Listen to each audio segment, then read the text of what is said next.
যদি আমরা জীবনে একবার রোজা রাখি বা জীবদ্দশায় একবার পালন করি তাহলে কি সেটি যথেষ্ট নয়? কেন বছরে একবার বা নির্দিষ্ট সময় অন্তর এটি পালন করা বাধ্যতামূলক? আমি বিষয়টি ঠিকভাবে বুঝতে পারছি না। বোন প্রশ্ন করেছেন দুটো প্রশ্ন। 1 নম্বর, অন্যদের সাহায্য করা কেন ভুল? বোন, কোরআনে কোথাও বলা হয়নি যে অন্যদের সাহায্য করা ভুল। অন্যদের সাহায্য করা ভালো। যদি আপনি অন্যদের সাহায্য না করেন তবে আপনি ভুল করবেন। আমার নাম ফাইরুজ হাসনা কারিমা এবং আমি কিয়ংহি বিশ্ববিদ্যালয়ের একজন ছাত্রী। আসলে আমি আপনাকে কিছু প্রশ্ন করতে চাই। এগুলো যদি আপনার কাছে ভিন্ন ধর্মী বা অপ্রচলিত মনে হয় সেজন্য আমি দুঃখিত, কারণ আমি কেবল বিষয়গুলো নিয়ে ভাবছি। আমার প্রথম প্রশ্ন হলো, আপনি কেন মনে করেন যে একজন মানুষের জন্য, বিশেষ করে একজন মুসলিমের জন্য, জীবনে শুধু ভালো কাজ করা, অন্যদের ক্ষতি না করা এবং সৃষ্টির প্রতি সদয় হওয়াই যথেষ্ট নয়? আমি এমন অনেক মানুষকে চিনি যারা আল কুরআন অনুসরণ করার দাবি করে, কিন্তু তারপরও তারা অন্য মানুষ এবং আল্লাহর অন্যান্য সৃষ্টির প্রতি অন্যায় আচরণ করে। আমার মনে হয় আল্লাহর সৃষ্টির প্রতি ভালো হওয়া অবশ্যই গুরুত্বপূর্ণ, কিন্তু যদি কেউ আল্লাহর প্রকৃত নির্দেশনা অনুসরণ না করে তবে বিষয়টি কিছুটা অসম্পূর্ণ থেকে যায়। আরেকটি প্রশ্ন হলো, আপনি কেন মনে করেন যে আমাদের মুসলিমদের জন্য কেবল অন্তরে ঈশ্বরে বিশ্বাস রাখা যথেষ্ট নয়? আমরা তো নিজেদের মধ্যে ঈশ্বরের প্রশংসা করতে পারি, তার প্রতি কৃতজ্ঞতা প্রকাশ করতে পারি, তাহলে আমরা নিজেদের মতো করে প্রার্থনা করতে পারি না কেন? কেন প্রার্থনা অবশ্যই সালাতের নির্ধারিত রূপেই হতে হবে? এবং আমার শেষ পয়েন্ট হলো, বোন, একবারে একটা প্রশ্ন। আপনি যদি 4-5টা প্রশ্ন করেন উত্তর দেওয়া কঠিন। ওকে। বোন দুটো প্রশ্ন করে ফেলেছেন। প্রথম প্রশ্ন হলো, কেন কিছু মুসলিম খারাপ কাজ করে? কেন আপনারা শুধু ভালো কাজ করতে পারেন না এবং খারাপ কাজ না করে থাকতে পারেন না? এটাই প্রথম প্রশ্ন। এবং এটা কি আবশ্যক যে যখন আমরা প্রার্থনা করি তখন আমাদের একটা নির্দিষ্ট নিয়মে প্রার্থনা করতে হবে? কেন আমরা আমাদের পছন্দ মতো প্রার্থনা করতে পারি না? এটাই প্রশ্ন। প্রথম প্রশ্নের ব্যাপারে, কেন অনেকে যারা বলে যে তারা মুসলিম তারপরও খারাপ কাজ করে? বোন, কোরআন আপনাকে এমন একটা কথাও বলে না যা খারাপ। আপনি কোরআনের একটা আয়াত দেখান আমাকে যা মানবতার বিরুদ্ধে। এমন একটা শিক্ষা নেই ইসলামে। কোরআন বা সহিহ হাদিসে এমন একটা শিক্ষাও নেই যা মানবতার বিরুদ্ধে। এমন কিছু মুসলিম থাকতে পারে যারা কোরআন অনুসরণ করছে না এবং ভুল কাজ করছে। যেমন ধরুন, কোরআন বলে প্রতারণা করো না, এমন অনেক মুসলিম আছে যারা প্রতারণা করছে। কোরআন বলে প্রতিবেশীদের কষ্ট দিও না, প্রতিবেশীদের সাহায্য করো, তারা প্রতিবেশীদের কষ্ট দিচ্ছে। তো বোন, এই হলো খারাপ উদাহরণ। এটা সেই একই উত্তর যা আমি আগে দিয়েছিলাম, যে অনুসারীদের দেখে ইসলামকে বিচার করবেন না। যেমন ধরুন, একটা স্কুলে, খুব বিখ্যাত একটা স্কুলে, কিছু ছাত্র ক্লাসে প্রথম হয়, কেউ সেকেন্ড ক্লাস পায়, কেউ থার্ড ক্লাস পায়, কেউ ফেল করে। আপনি কি এর জন্য স্কুলকে দোষ দিতে পারেন? না। কিছু ছাত্রকে তো ক্লাসে প্রথম হতে হবে, কাউকে তো ফেল করতে হবে। তো এটা আবশ্যক। তাই যারা ফেল করেছে তারা পাশে সার্টিফিকেট পাবে না, কিন্তু তারা সেই স্কুলের ছাত্র। ঠিক না ভুল? ঠিক। ঠিক একইভাবে যারা নিজেদের মুসলিম বলে এবং তারা ভুল কাজ বা খারাপ কাজ করে তারা পাশের সার্টিফিকেট পাবে না, তারা সেই স্কুলের খারাপ ছাত্র। কিন্তু আপনি কি এর জন্য স্কুলকে দোষ দিতে পারেন? না, আমি পারি না। প্রত্যেক স্কুলে ভালো ছাত্র এবং খারাপ ছাত্র থাকে, প্রত্যেক স্কুলে। এখন আপনার প্রশ্নের দ্বিতীয় অংশে আসছি, যে কেন আমরা ঈশ্বরকে আমাদের ইচ্ছা মতো ধন্যবাদ দিই না? কেন শুধু প্রার্থনার মতো একটা নির্দিষ্ট উপায়েই ধন্যবাদ দিতে হবে? অথবা আপনি জিজ্ঞেস করতে পারেন যে শুধু ভালো হওয়াই যথেষ্ট নয়। কোরআন বলে সূরা আল আসর অধ্যায় নম্বর 103 আয়াত নম্বর 1 থেকে 3-এ, এখানে 4টি শর্ত আছে যে কোনো মানুষের জান্নাতে যাওয়ার জন্য। আচ্ছা। ওয়াল আসর ইন্নাল ইনসানা ফি খুসর ইল্লা আল্লাযিনা আমানু ওয়া আমিলুস সলিহাতি ওয়া তাওয়াসাউ বিল হক ওয়া তাওয়াসাউ বিস সাবর। সময়ের কসম, মানুষ অবশ্যই ক্ষতির মধ্যে রয়েছে, তারা ছাড়া যাদের ঈমান আছে, যারা সৎ কাজ করে, যারা মানুষকে সত্যের উপদেশ দেয় এবং যারা মানুষকে ধৈর্য এবং অবিরাম চেষ্টার উপদেশ দেয়। শুধু ঈমান নয়, ঈমান মানে ঈশ্বরে বিশ্বাস করা যথেষ্ট নয়। আপনাকে নেক কাজও করতে হবে। ডাকাতি করা উচিত নয়, প্রতারণা করা উচিত নয়, অন্যদের সাহায্য করা উচিত। দ্বিতীয়টি হলো, প্রথম হলো ঈমান, বিশ্বাস, দ্বিতীয় হলো সৎ কাজ, তৃতীয় হলো মানুষকে সত্যের উপদেশ দেওয়া, মানুষকে সঠিক পথে ডাকা, এবং চতুর্থ হলো মানুষকে ধৈর্য এবং অবিরাম চেষ্টার উপদেশ দেওয়া। যদি এগুলোর কোনোটিও বাদ পড়ে, সাধারণ পরিস্থিতিতে আপনি জান্নাতে যাবেন না। আচ্ছা। যেমন ধরুন, আপনি বলতে পারেন এমন মানুষ আছে যারা খুব ভালো, প্রতারণা করে না, ডাকাতি করে না, অন্য মানুষকে সাহায্য করে, খুব সত্যবাদী, কিন্তু তাদের বিশ্বাস নেই, তারা ঈশ্বরকে ধন্যবাদ দিচ্ছে না, অথবা তারা ভুল ঈশ্বরকে ধন্যবাদ দিচ্ছেন। এমনকি তারাও জান্নাতে প্রবেশ করবে না, এমনকি তারাও স্বর্গে যাবে না। কেন? কারণ 1 নম্বর হলো আমাদের স্রষ্টাকে ধন্যবাদ দেওয়া মানুষের সাহায্য করার চেয়ে বেশি গুরুত্বপূর্ণ। যেই স্রষ্টা আপনাকে সৃষ্টি করেছেন, যেই স্রষ্টা আপনাকে জীবন দিয়েছেন, যেই স্রষ্টা আপনাকে এই সমস্ত সুবিধা দিয়েছেন, আপনি তাকে ধন্যবাদ দিচ্ছেন না এবং আপনি তাকে অপমান করছেন। এটা বড় পাপ মানুষকে অপমান করার চেয়ে। তাই 1 নম্বর হলো প্রথম বোঝা এবং অনুভব করা স্রষ্টা কে এবং তাকে ধন্যবাদ জানানো, যেভাবে তাকে ধন্যবাদ জানানো উচিত। যেমন ধরুন, আপনি বললেন কেন আমরা সেভাবে প্রার্থনা করব যেভাবে আমরা করি। হ্যাঁ, কেন? বেশ, এখন আপনাকে প্রশ্ন করছি, আল্লাহ আমাদের সৃষ্টি করেছেন, তিনি সেরা, যিনি আপনাকে বলতে পারেন কিভাবে তার কাছে প্রার্থনা করা উচিত। আজ আমি বলবো যে আমি হয়তো এক পায়ে দাঁড়িয়ে প্রার্থনা করতে চাই, আমি অমুকভাবে প্রার্থনা করতে চাই। যেমন ধরুন, ক্লাসে শিক্ষক বলেন যে ঠিক আছে, যদি তুমি আমাকে সম্মান করো তাহলে তুমি আমার আদেশ মেনে চলো। ছাত্র বলল, না না, আমি আপনাকে সম্মান করি কিন্তু আমি আপনাকে মানতে চাই না, আমি সেভাবে সম্মান করতে চাই যেভাবে আমি সম্মান করতে চাই। কে সঠিক?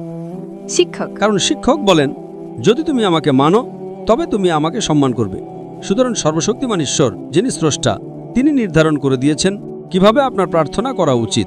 এবং যখন আমরা প্রার্থনা করি আমরা উপকৃত হই, কারণ আমাদের নামাজে আমরা সিজদা করি, আমরা আমাদের শরীরের সর্বোচ্চ অংশ কপালকে মাটির সর্বনিম্ন অংশে রাখি এবং বলি সমস্ত প্রশংসা আল্লাহর যিনি মহান, সমস্ত প্রশংসা আল্লাহর যিনি মহান 3 বার। কারণ আজ মনোবিজ্ঞানীরা আমাদের বলে যে আমাদের শরীর আমাদের নিয়ন্ত্রণে থাকে, আমাদের মন সরাসরি আমাদের নিয়ন্ত্রণে থাকে না। তাই মনকে দখল করতে হলে আপনাকে শরীরকে বিনম্র করতে হবে। আমি সালাতের উপর একটা লেকচার দিয়েছি, সালা দ্য প্রোগ্রামিং টুয়ার্ডস রাইচাসনেস, যা বিস্তারিত বলে কেন আমরা সালাত আদায় করি সেভাবে, যেভাবে আমরা করি। আমি আপনাকে ইউটিউবে সেটা দেখতে অনুরোধ করছি। আপনার উত্তরের জন্য ধন্যবাদ। এবং আমার শেষ প্রশ্ন আছে, আমি কি পারি? অবশ্যই। তো যতদূর আমি জানি, ইসলাম আমাদের শেখাচ্ছে কিভাবে জীবনে ভালো কাজ করতে হয় এবং পরকালের জন্যও। কিন্তু আপনার আগের উত্তর অনুযায়ী আমি যেটা নিয়ে ভাবছি সেটা হলো, কেন এটা ভুল যদি আমি মানুষের প্রতি ভালো কাজ করি এবং ঈশ্বরে বিশ্বাস করি এবং আমি তার আদেশ পালন করি, যেমন অন্যদের সাহায্য করা এবং কুরআনে উল্লেখ করা আরও কিছু বিষয়। কিন্তু আমি শুধু বুঝতে পারছি না যেভাবে আমাদের প্রার্থনা করা উচিত, এবং আপনি সেটা আগে উল্লেখ করেছেন, এবং রোজার বিষয়টি এবং অন্যান্য সুন্নার বিষয়গুলো আমি ঠিক ওগুলো বুঝতে পারি না। আমি ইতিহাস সম্পর্কে কিছুটা জানি, কেন আমাদের রোজা রাখা উচিত, কিন্তু আমি যা বুঝতে পারি না তা হলো কেন এগুলো আমাদের জীবনে নিয়মিতভাবে পালন করতে হবে। যেমন যদি আমরা জীবনে একবার রোজা রাখি বা জীবদ্দশায় একবার পালন করি, তাহলে কি সেটি যথেষ্ট নয়? কেন বছরে একবার বা নির্দিষ্ট সময় অন্তর এটি পালন করা বাধ্যতামূলক? আমি বিষয়টি ঠিকভাবে বুঝতে পারছি না। বোন প্রশ্ন করেছেন 2টো প্রশ্ন। 1 নম্বর, অন্যদের সাহায্য করা কেন ভুল? বোন, কোরআনে কোথাও বলা হয়নি যে অন্যদের সাহায্য করা ভুল। অন্যদের সাহায্য করা ভালো। যদি আপনি অন্যদের সাহায্য না করেন তবে আপনি ভুল করবেন। Point number 1। পয়েন্ট নাম্বার 2, কেন আমরা সুন্নার মতো কিছু কাজ করি? সুন্না মানে হলো সেই কাজ এবং আদেশ সর্বশেষ এবং চূড়ান্ত নবী মুহাম্মদ সাল্লাল্লাহু আলাইহি সাল্লামের। যেমন আপনি জিজ্ঞেস করলেন কেন আমাদের রোজা রাখা উচিত এবং কেন আমাদের নির্দিষ্ট মাসে রোজা রাখা উচিত। আমরা রোজা রাখি কারণ এটা ইসলামের অন্যতম খুঁটি। আর কোরআন সূরা বাকারার অধ্যায় নম্বর 2 আয়াত নম্বর 183-তে বলে যে তোমাদের উপর রোজা ফরজ করা হয়েছে যেমন তোমাদের পূর্ববর্তীদের উপর ফরজ করা হয়েছিল, যাতে তোমরা আত্মসংযম শিখতে পারো, তোমরা তাকওয়া শিখতে পারো, তোমরা ধার্মিকতা শিখতে পারো, তোমরা খোদাভীতি অর্জন করতে পারো। কেন আমরা একসঙ্গে রোজা রাখি? কারণ আমরা একতায় বিশ্বাস করি। রমজান মাসে সবাই রোজা রাখি কারণ আমরা একতায় বিশ্বাস করি। যখন আমরা প্রার্থনা করি আমরা একসঙ্গে প্রার্থনা করি। যদি আপনি একতার সাথে প্রার্থনা করেন তবে একা প্রার্থনা করার চেয়ে আপনি বেশি সওয়াব পাবেন। একইভাবে রোজা মানে আপনাকে 1 মাস রোজা রাখতে হবে, তাই 1 মাস সম্পূর্ণভাবে রমজান মাস হিসেবে নির্ধারণ করা হয়েছে। এটা 29 থেকে 30 দিন এবং আমরা নবীর সুন্নার শিক্ষা অনুসরণ করি কারণ তিনি সর্বশক্তিমান ঈশ্বরের সর্বশেষ এবং চূড়ান্ত নবী। বোন, আমি আপনাকে জিজ্ঞেস করছি, আপনি কি বিশ্বাস করেন একজন ঈশ্বর আছেন? হ্যাঁ, আমি ঈশ্বরে বিশ্বাস করি। আপনি কি বিশ্বাস করেন নবী মুহাম্মদ সাল্লাল্লাহু আলাইহি সাল্লাম ঈশ্বরের নবী? হ্যাঁ, আমি ওটাতেও বিশ্বাস করি। তাহলে এর মানে আপনি একজন মুসলিম। হ্যাঁ, আমি জানি। ঠিক আছে, ধন্যবাদ। বোন, আপনি কি শাহাদা আরবিতে বলতে চান? কারণ একজন মুসলিম হতে হলে অন্তত 2টা জিনিস থাকা দরকার। তা হলো বিশ্বাস করা যে ঈশ্বর এক, হ্যাঁ, বিশ্বাস করা যে নবী মুহাম্মদ সাল্লাল্লাহু আলাইহি সাল্লাম ঈশ্বরের নবী। বাকি সবকিছু পরে আসে। তাই যদি আপনি এই 2টো জিনিসে বিশ্বাস করেন, আপনি কি শাহাদা আরবিতে বলতে চান? আমার মতে আপনি একজন মুসলিম। হ্যাঁ। আপনি কি শাহাদা আরবিতে বলতে চান? আমার মতে আপনি একজন মুসলিম। হ্যাঁ, আমি একজন মুসলিম। ও, আপনি মুসলিম? হ্যাঁ, আমি একজন মুসলিম। আসলে আমার বাবা মাও মুসলিম এবং পুরো পরিবারও মুসলিম, কিন্তু আমি নিজেকে শুধু এটাই প্রশ্ন করছি যে এটা কি, এটা কিসের জন্য বা এরকম কেন। তাহলে এখন কি বিষয়টা পরিষ্কার হয়েছে? হ্যাঁ, তাহলে এখন বুঝতে পারছেন এগুলো সঠিক শিক্ষা? আমি মনে করি অল্প কিছু। ভালো বোন, আমি আল্লাহর কাছে দোয়া করি তিনি আপনাকে আরো সঠিক পথ এবং আরো হেদায়েত দেন ইনশাআল্লাহ। তাতে কি সমস্যা আছে যদি আমি আমার মতামত দিই? কিসের? একটা বিষয়। আচ্ছা, তাহলে আপনি বললেন জান্নাতে যাওয়ার জন্য মানুষের 4টি গুণ থাকতে হয়, ঠিক তো? হ্যাঁ। যেমন ঈশ্বরে বিশ্বাস করা এবং আরেকটি কি আমি ভুলে গেছি? সৎকর্ম, হ্যাঁ, সৎকর্ম। মানুষকে সত্যের পথে ডাকা এবং মানুষকে ধৈর্য এবং পরিশ্রমের পথে ডাকা। হ্যাঁ, তো আপনার মতে কি এটা একই? তাদের ক্ষেত্রে কি এতে কোনো পার্থক্য হয়? যারা অন্য মানুষের উপকার করে কিন্তু সালাত আদায় করে না এবং প্রার্থনা করে না কিন্তু ঈশ্বরে বিশ্বাস করে, এবং যারা সালাত আদায় করে এবং মানুষের উপকারও করে তবে মাঝে মাঝে তারা মানুষের প্রতি ভেদাভেদ করে এবং অন্য মানুষ সম্পর্কে খারাপ কথা বলে, যদিও তারা সালাত আদায় করে এবং ঈশ্বরে বিশ্বাস করে, তো তাদের উভয়। আপনি মূলত আমাকে একটা প্রশ্ন করছেন যে একজন ব্যক্তি যে সালাত আদায় করে এবং কিছু খারাপ কাজ করে সে কি ভালো, নাকি যে ব্যক্তি ভালো কাজ করে এবং সালাত আদায় করে না, ঠিক? হ্যাঁ, কিন্তু না, ঠিক আছে। সমস্ত কাজের মধ্যে প্রথম যে কাজটির বিষয়ে সর্বশক্তিমান ঈশ্বর আপনাকে প্রশ্নটা করবেন তা হলো আপনার নামাজ। প্রথম প্রশ্নটি কিয়ামতের দিন ঈশ্বর করবেন। সালাত ইসলামের দ্বিতীয় স্তম্ভ, আর সালাত আদায় না করা ইসলামের চতুর্থ কবিরা গুনাহ। প্রথম কবিরা গুনাহ হলো শিরক, ঈশ্বরের সাথে শরিক করা। 2 নম্বর হলো কোনো নিরপরাধ মানুষকে হত্যা করা। তৃতীয় হলো কালো জাদু, এবং চতুর্থ হলো সালাত আদায় না করা। আমাদের প্রিয় নবী বলেছেন, এটা সহিহ মুসলিমে উল্লেখ আছে, ঈমান আর কুফরির মধ্যে পার্থক্য হলো সালাত আদায় না করা। সুতরাং দুজনের মধ্যে যে ব্যক্তি সালাত আদায় করে এবং হয়তো মিথ্যা বলার মতো কিছু খারাপ কাজ করে তার তুলনায় যে সত্যবাদী এবং সালাত আদায় করে না, যে ব্যক্তি সালাত আদায় করে এবং মিথ্যা বলে সে ছোট পাপ করছে, তার থেকে ভালো যে মিথ্যা বলে না এবং সালাত আদায় করে না। ঠিক আছে। মানে দুজনের মধ্যে নামাজ পড়ে কিন্তু মিথ্যা বলা লোকটা বেশি ভালো, অনেক ভালো মুসলিম সেই ব্যক্তির চেয়ে যে সত্য কথা বলে এবং সালাত আদায় করে না।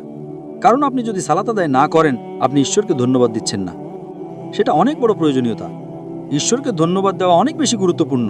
সালাত আদায় না করা চতুর্থ কবিরা গুনাহ, মিথ্যা বলা ছোট পাপ। সুতরাং দুজনের মধ্যে যে ব্যক্তি সালাত আদায় করে এবং মিথ্যা বলে সে অনেক শ্রেষ্ঠ মানুষ এবং অনেক শ্রেষ্ঠ মুসলিম সেই ব্যক্তির চেয়ে যে মিথ্যা বলে এবং সালাত আদায় করে না। তবে সেরা হলো সালাত আদায় করা এবং মিথ্যা না বলা। কোরআন সূরা আনকাবুত অধ্যায় নম্বর 29 আয়াত নম্বর 45 বলেছে, নিশ্চয়ই সালাত তোমাকে অশ্লীল ও অন্যায় কাজ থেকে বিরত রাখবে। তাই যদি আপনার সালাত সঠিক হয় ইনশাআল্লাহ আপনি মিথ্যা বলবেন না, আপনি ভালো কাজ করবেন এবং আপনি একজন ভালো মুসলিম হবেন। আশা করি প্রশ্নের উত্তর পেয়েছেন। জি, আপনার উত্তরগুলোর জন্য আপনাকে অনেক ধন্যবাদ। আমার নাম রুমা গুপ্তা, আমি গ্র্যাজুয়েশন সম্পন্ন করেছি। আমার প্রশ্ন হলো, যদি একজন মুসলিম ছেলে এবং একজন হিন্দু মেয়ে বিয়ে করে এবং যদি এমন হয় যে সেই মুসলিম ছেলেটি হিন্দু মেয়েটির ঘরে নামাজ পড়ে আর সেই হিন্দু মেয়েটি ছেলের ঘরে গিয়ে পূজাও করে, তবে এটা কি জায়েজ নাকি না জায়েজ? বোনের সুন্দর প্রশ্ন যে যদি একজন মুসলমান ছেলে হিন্দু মেয়েকে বিয়ে করে তাহলে কি সেই মুসলমান ছেলে হিন্দুর ঘরে গিয়ে নামাজ পড়তে পারবে এবং সেই মেয়েটি কি মুসলমানের ঘরে পূজা করতে পারবে কিনা? সবার আগে প্রত্যেক জিনিসের কিছু শর্ত আছে। আপনি যদি গাড়ি রাখেন এবং গাড়ির একটা চাকা রাখেন সাইকেলের, একটা চাকা রাখেন ট্র্যাক্টরে, তাহলে গাড়ি চলবে কি? না, না, চলবে না। হয় 4টেই সাইকেলের করে দিন অথবা 4টি ট্র্যাক্টরের দিন। এই কারণে কোরআনে আয়াত আছে সূরা বাকারার সূরা নম্বর 2 আয়াত নম্বর 221 আল্লাহ তাআলা বলছেন যে আপনারা মুশরিককে বিয়ে করতে পারবেন না যতক্ষণ না সে ঈমান আনে। মানে যে অমুসলিম এবং শিরক করছে তাকে আপনি বিয়ে করতে পারবেন না যতক্ষণ না সে ঈমান আনে। এবং একজন ঈমান আনা নারী, একজন মুমিন নারী দেখতে যতই কুৎসিত হোক না কেন সে একজন মুশরিক নারীর চেয়ে উত্তম। আর সামনে আয়াত বলছে যে মেয়েরা মুশরিক ছেলেকে বিয়ে করতে পারবে না যতক্ষণ না সে ঈমান আনে। একজন মুমিন ব্যক্তি দেখতে যতই কুৎসিত হোক না কেন সে তার চেয়ে উত্তম যে শিরক করে। এর কারণ হলো ইসলামে লেখা আছে যে যদি আপনি খোদা ছাড়া অন্য কাউকে পূজা করেন, অন্য কারো ইবাদত করেন, এটা সবচেয়ে বড় পাপ। এবং আল্লাহ তাআলা বলছেন সূরা নিসাতে সূরা নম্বর 4 আয়াত নম্বর 48-এ এবং সূরা নিসা সূরা নম্বর 4 আয়াত নম্বর 116-তে যে আল্লাহ সুবহানাহু ওয়া তাআলা যদি চান তবে যে কোনো পাপ ক্ষমা করতে পারেন, কিন্তু শিরক কখনো ক্ষমা করবেন না।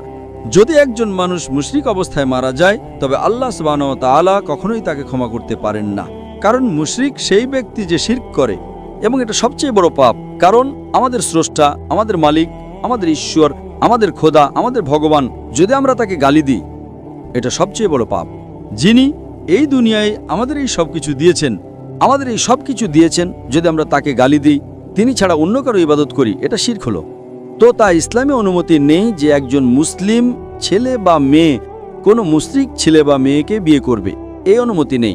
যেখানে প্রশ্ন হলো যে একজন সাধারণ মুসলমান হিন্দুর ঘরে নামাজ পড়তে পারে কিনা, যদি তার সামনে কোনো মূর্তি না থাকে, তবে সে যে কোনো জায়গায় নামাজ পড়তে পারে যদি জায়গাটা পরিষ্কার হয়। আমাদের রাসূল মুহাম্মদ সাল্লাল্লাহু আলাইহি সাল্লাম বলেছেন যে পুরো পৃথিবী, পুরো জমিন মুমিনের জন্য মসজিদ, অর্থাৎ পুরো দুনিয়ার আপনি যেখানেই নামাজ পড়তে পারেন দেখতে হবে যে পরিষ্কার আছে, আপনি নামাজ পড়তে পারেন। তো এটা আপনি যদি হিন্দুর ঘরে যান আর সেটা পরিষ্কার থাকে, সামনে কোনো মূর্তি না থাকে, তবে নামাজ পড়াতে কোনো সমস্যা নেই। এটা জরুরি নয় যে আপনাকে বিয়ে করতে হবে তবেই আপনি নামাজ পড়তে পারবেন, বিয়ে করার দরকার নেই। নামাজ পড়ার আছে, যদি পরিষ্কার জায়গা হয় তবে কোনো সমস্যা নেই। তাই বিয়ের জন্য শর্ত হলো যে দুজনেরই ঈমান থাকতে হবে।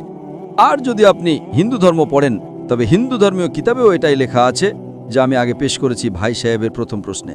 আর আমি বলেছি যে হিন্দু ধর্মেও এটাই লেখা আছে, না তস্যপতি মাস্তি, সেই ঈশ্বরের, সেই ভগবানের, সেই খোদার কোনো প্রতিচ্ছবি নেই, কোনো মূর্তি নেই, কোনো ফটোগ্রাফ নেই, কোনো পেন্টিং নেই, কোনো পোর্ট্রেট নেই, কোনো আইডল নেই, কোনো স্ট্যাচু নেই।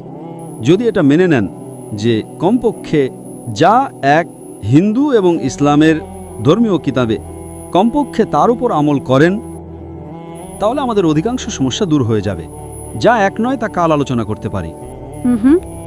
আর যদি গবেষণা করেন, হিন্দু ধর্মের কিতাব পড়েন এবং ইসলাম ধর্মের কিতাব পড়েন, উভয়টিতে লেখা আছে খোদা এক, উভয়টিতে লেখা আছে যে খোদার কোনো প্রতিচ্ছবি নেই, উভয়টিতে লেখা আছে যে খোদা ছাড়া অন্য কারো ইবাদত করা উচিত নয়, উভয়টিতে লেখা আছে যে শেষ পয়গম্বর মুহাম্মদ সাল্লাল্লাহু আলাইহি সাল্লাম, উভয়টিতে লেখা আছে যে মদ পান করা উচিত নয়।